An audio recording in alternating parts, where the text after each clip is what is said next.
This is Inside the Wolf's Den, an entrepreneurial journey with Shawn and Joni Wolfswinkel.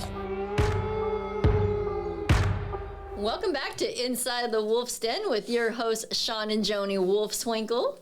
How are you?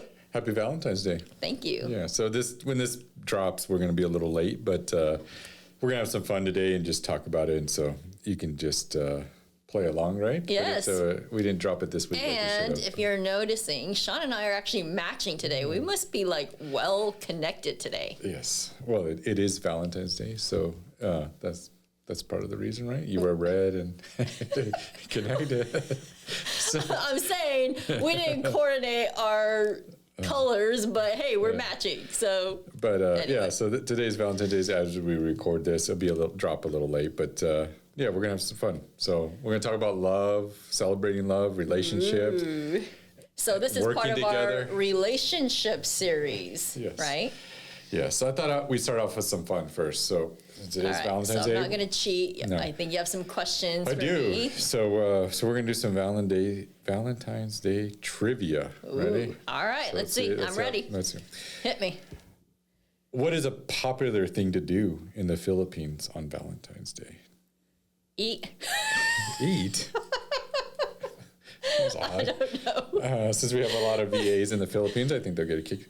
You get married. Oh. So large group of people get married on Valentine's Day. Okay. So that's kind of sweet. That right? is sweet. Yeah. Love that. Then you can celebrate both and kill two birds with us. They're actually efficient. They are efficient. I like that. I'm going to ask my team how many of them have gotten married on Valentine's Day. We should have done that today. Okay, next one. On Valentine's Day, women, not men, traditionally buy chocolates and gifts in which country? Japan. You cheated. I did not. Is it right? Yeah. Wow. Okay. Yeah. So I guess. Give it to me. The women are buy the gifts in Japan. The song "I Will Always Love You" was famously covered by Whitney Houston, who originally wrote and recorded the song. Oh my gosh! Somebody give me a hint. Opposite. A female. A female. Okay. Country. Female artist. Shania Twain. Dolly Parton. Nailed that one. All right, you should know this. I didn't know this, that she was only 21 years old. Julia Roberts was only 21 years old when she played Vivian Ward in Pretty Women. I know that one. I didn't know she was that young in that movie. That's one of my favorite movies, actually. In the abbreviation XO, what do X and O stand for? Hugs and kisses. Come on, we know that. That was easy. Which way? Which one? X stands for what? Hugs. Nope.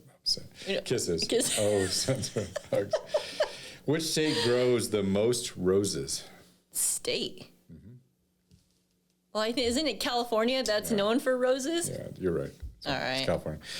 How much do Americans collectively spend on Valentine's Day? That's kind of crazy. Is it in the billions or in the millions? Millions. 20 million. 50. 50? Including wow. Gifts and activities. Jeez. That's a lot. So that's why this day is so popular for retail. How many people buy gifts for their pets on Valentine's? I thought you appreciate this. Four-legged animals. It's got to be 90%. No. If it's not 90%, it should be 90%. You didn't buy anything for your dog. But the day's not over yet. Who says I'm not going to buy anything for my dog? 28% of American adults buy gifts. 28%? That should be more. Yeah, for their lovable four-legged friends. Aw, I love my four-legged friend. So let's talk about us. That was fun. Yeah, it was good, right? I didn't do too bad, did I? No, you did pretty good.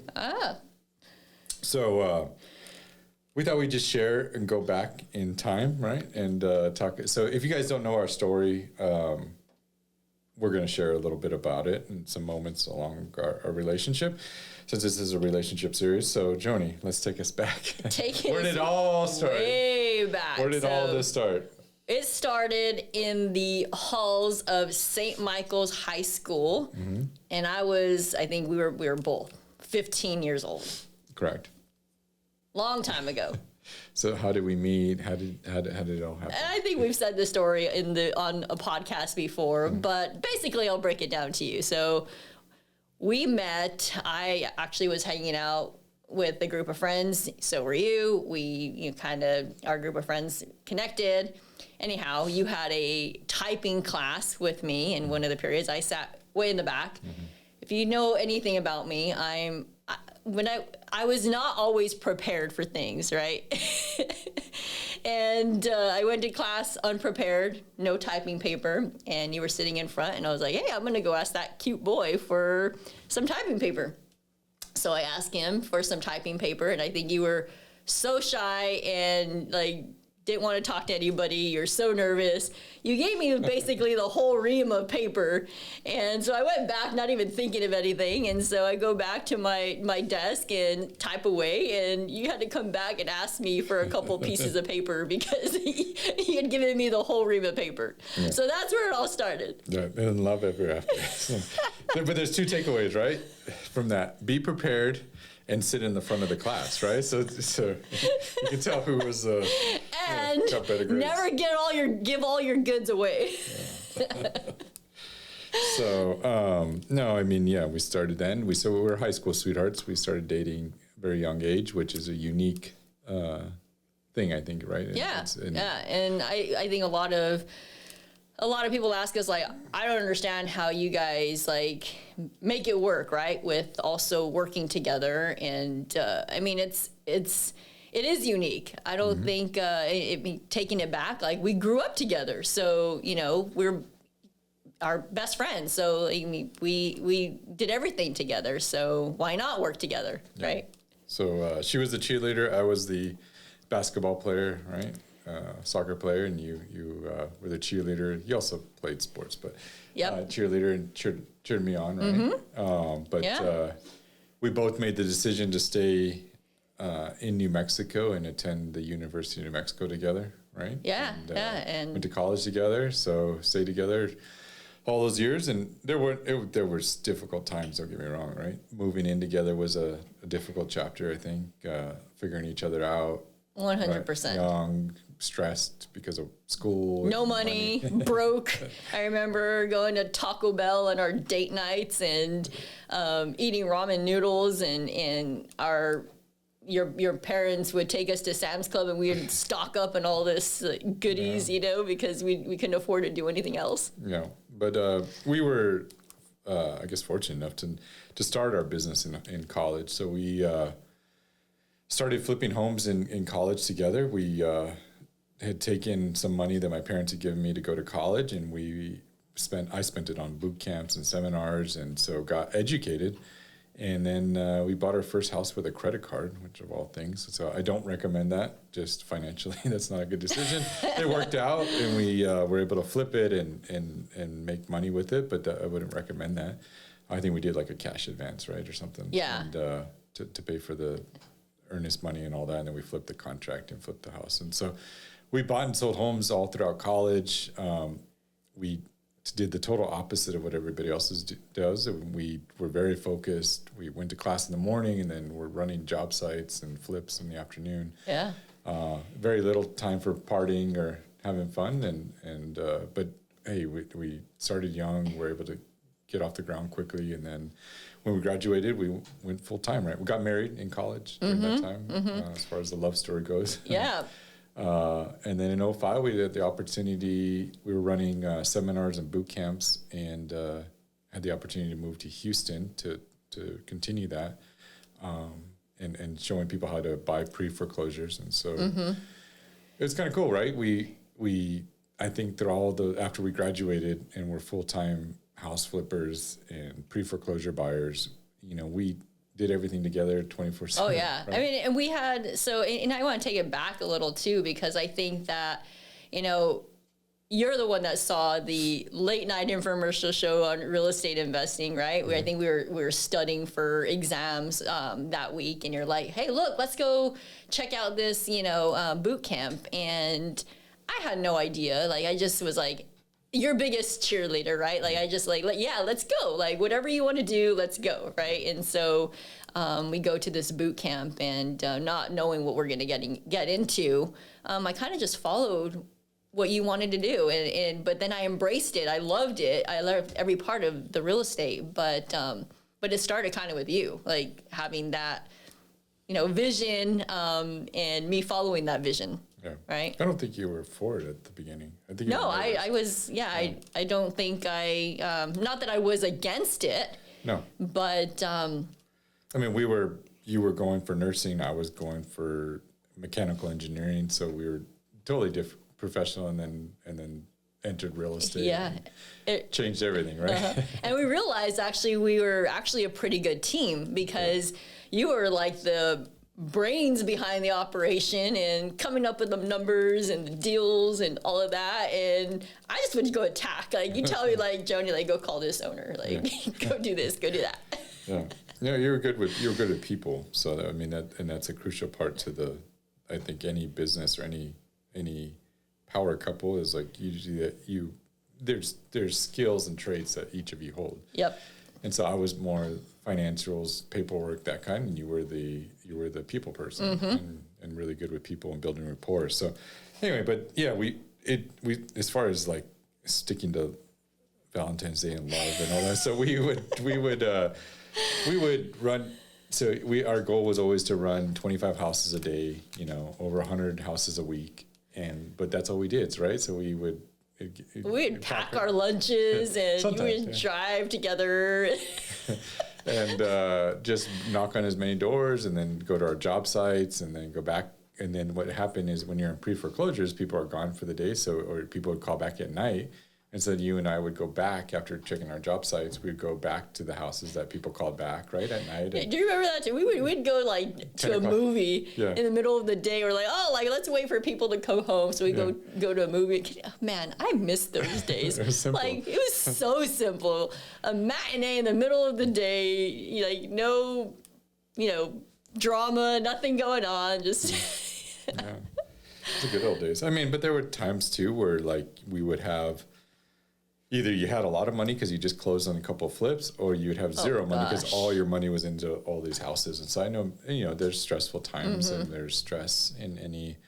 I think doing a business together, it's stressful at times too, and so there's glamorous parts, and there's also the other side of it. Right? 100%. So, I mean, something I wrote down. This was from the business women.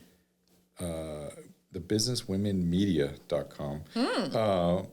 They had talked about, they had an article and stuff, but they said divorce rate in entrepreneurs is like anywhere from like 43 to 48%. So they said it's one of the higher categories. But their studies showed that if couples that start a business together have no higher divorce rate than any other couple. So it's not, I was thinking that, Interesting. being in business together, there's a higher divorce rate. And it's not because the reason why is because, a lot of divorces are caused by financial issues, communication issues, but a lot of it's because of finance. And so like, when you're running a business together, you're forced to communicate together. Well, no, there's more. There's not only your personal finances, but there's also business finances, right. And so it could be very stressful, and there's a lot going on. And you can take a lot home with you too. Correct. Yeah. So I think that, but there's no higher correlation. So, but I think starting a business and running it together,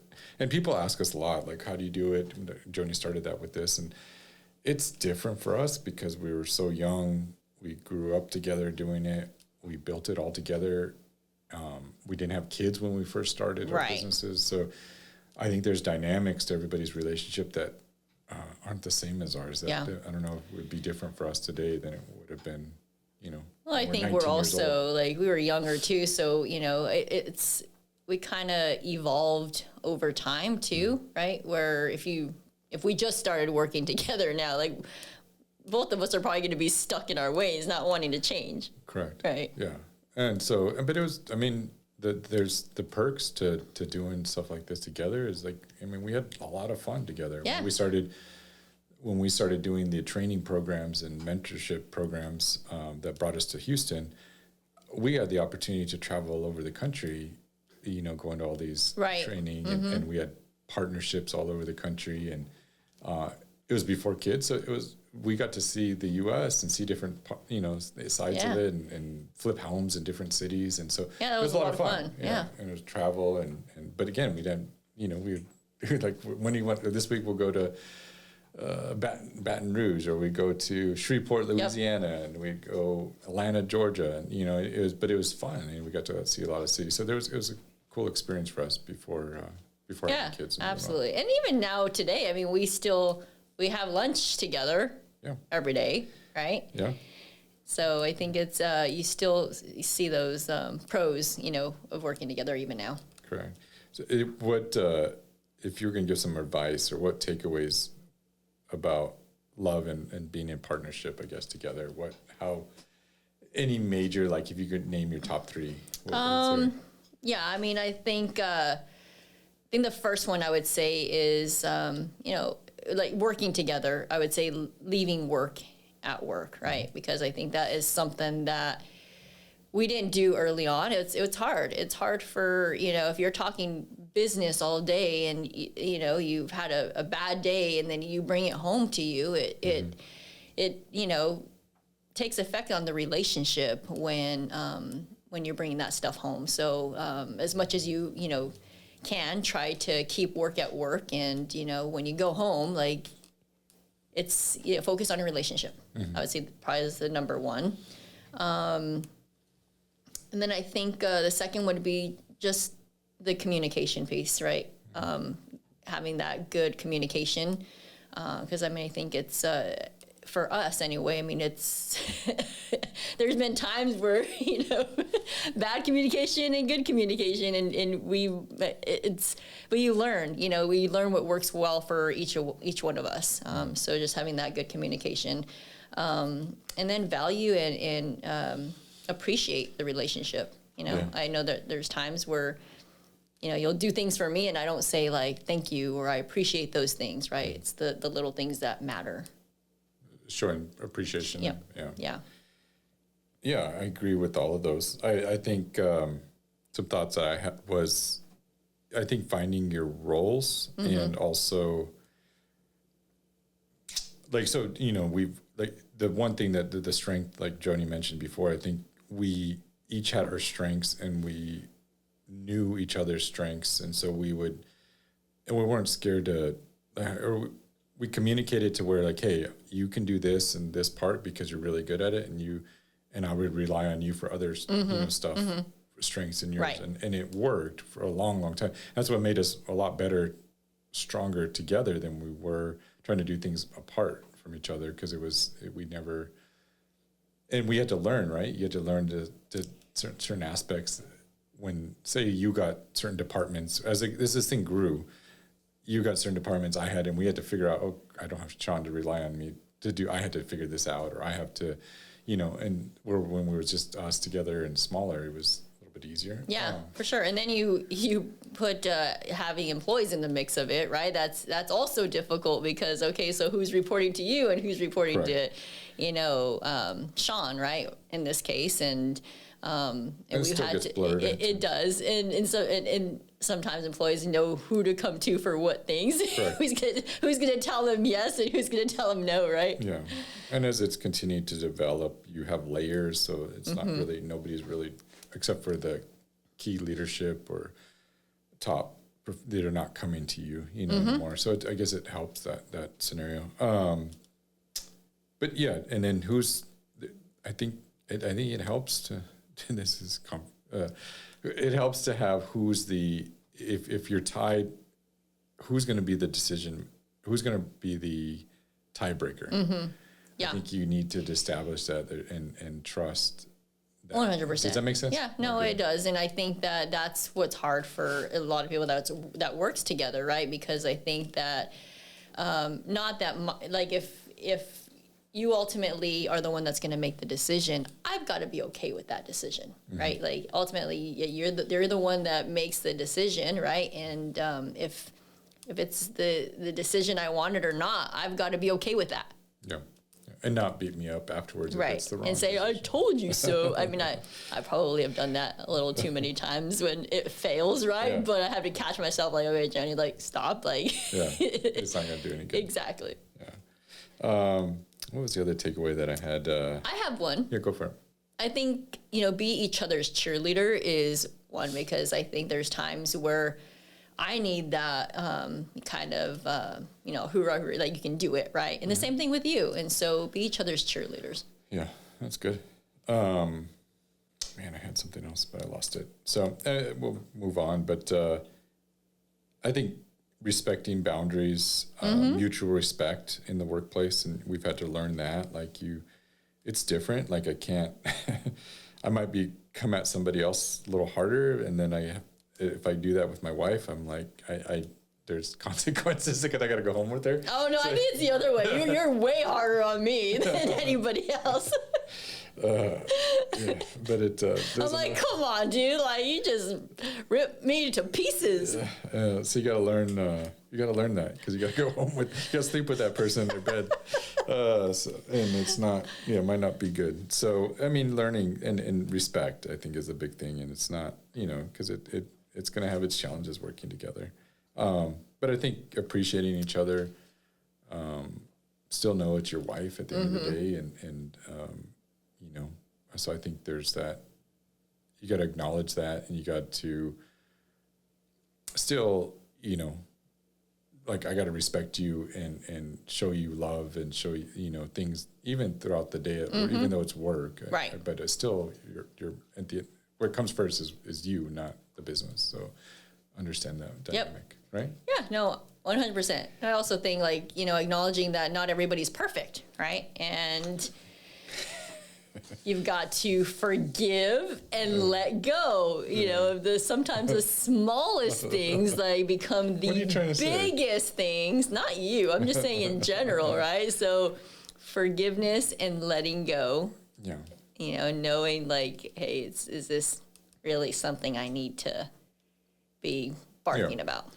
That was the other thing I wanted to mention was over the last. So we've been together now for almost 28 years. 28 years. Is that right? No, 29. It'll be 29 this year. And then we'll celebrate in September our 22nd anniversary. Wow. Right? Yeah. To get that right. So it's been a long time, and we've been doing business together all that time. So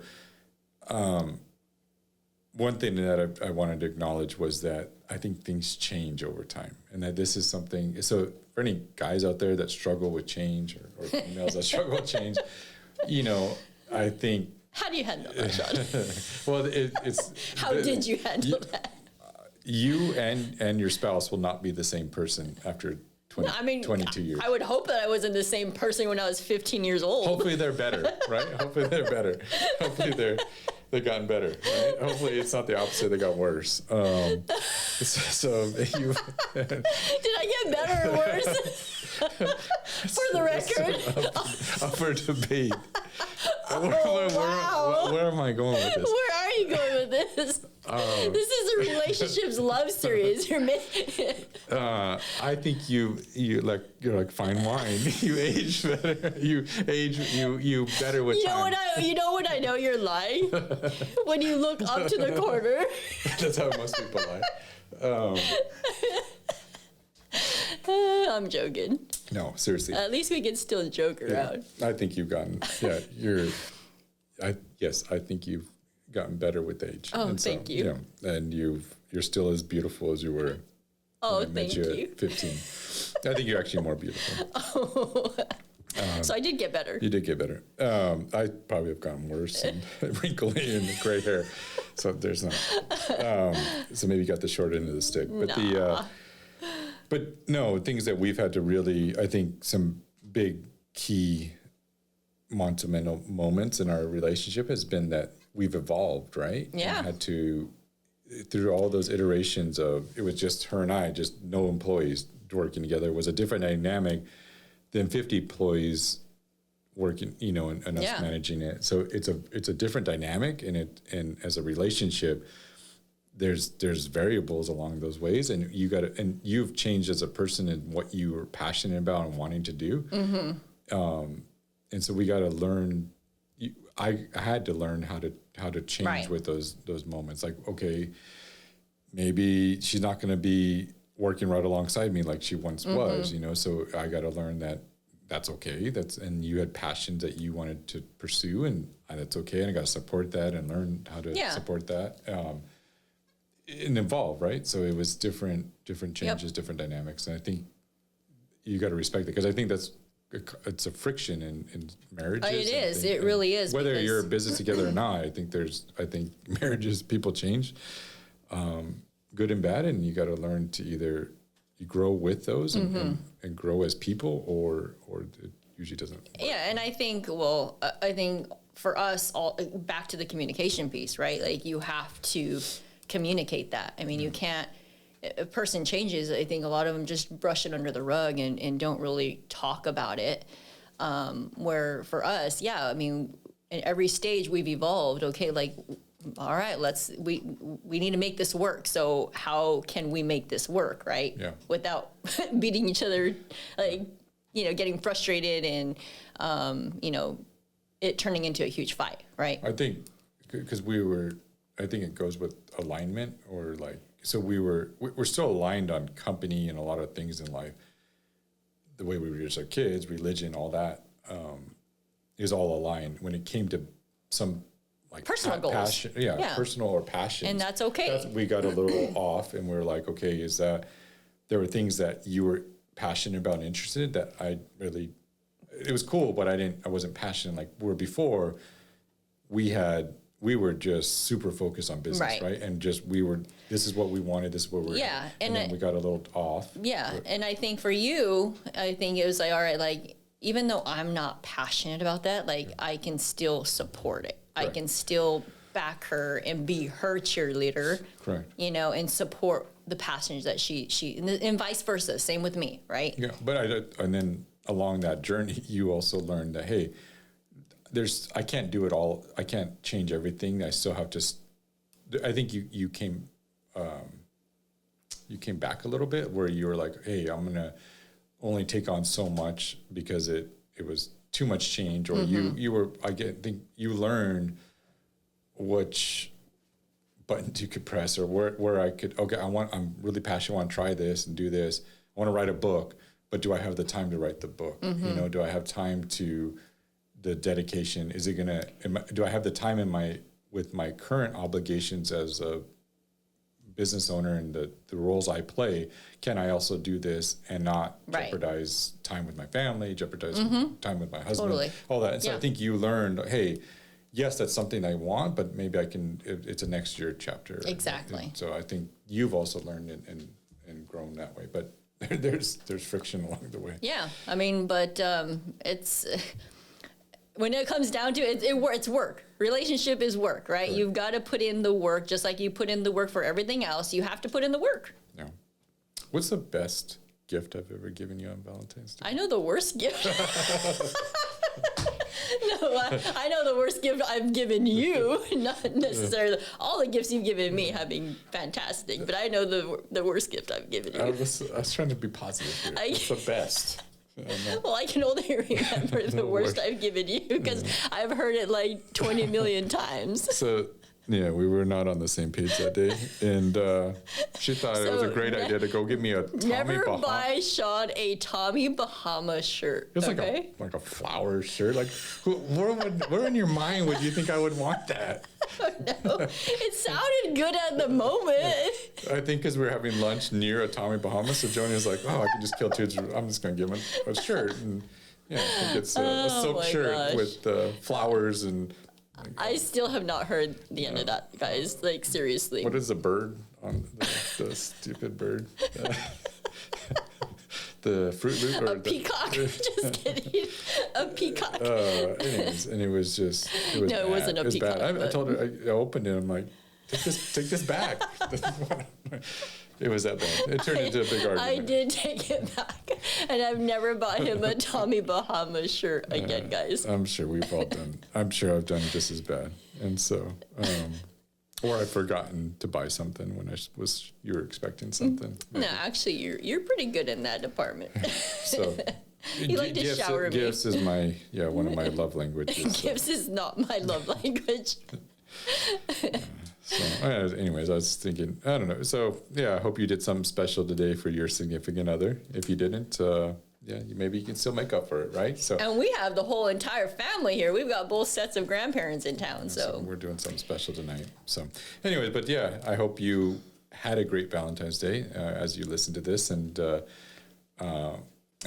to us, really, it's about celebrating it all year, right? Love is about, it's not one day. Not just one day. I think you shouldn't, if you're only taking the one day a year, you're going to have a tough slate, right? So tough go at it. But you should be celebrating love and the significant other in your life every day. Never stop dating, right? It's always, you want to make time for always having a date night, right? And not just the one day a year. Yeah. Travel together alone. We love to do stuff with our kids, but there's also times that we just needed time alone, just the two of us. So I think take those times. So that's our biggest takeaway. I think Joni and I have over the last 29, 28 years, we've always really focused and made each other a priority and our relationship and our marriage a priority. Yep.